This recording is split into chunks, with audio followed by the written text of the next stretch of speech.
say you've got the list, you feel like you've got a list, right? So now you're going to get into the mechanics of actually executing the campaign.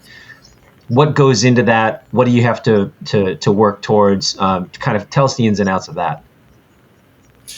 Yeah, and I think this is probably one of the biggest areas where people really fail is setting up an infrastructure that will allow them to, get open rates that are higher than 50%. That's kind of a good target. What you'll typically see, and I see this a lot, is companies will start doing cold email. They'll take their main company domain, they'll start sending emails from their own email address, and very quickly, what will happen is you end up reducing the reputation of your company's domain, which leads to a whole host of problems down the road. Like, if you're trying to deliver emails to your customers, sometimes they'll end up in spam because you've used your main domain as kind of as a way to do cold outreach. And this happens a lot with companies that have sales teams as well.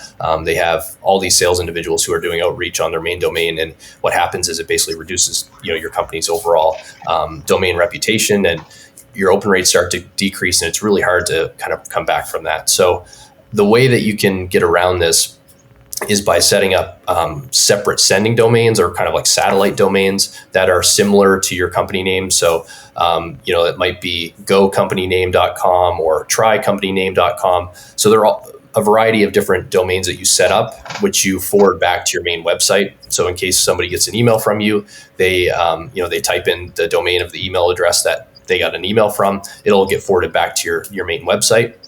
But what this allows you to do is it allows you to kind of separate the reputation of each of these domains so that, if you have to, you can scale out with more email senders. But also, if you start to have issues with one or two of the senders, you can remove them and replace them with new domains. So it gives you a really robust system that allows you that can give you the ability to scale up and just protect the reputation of your main domain.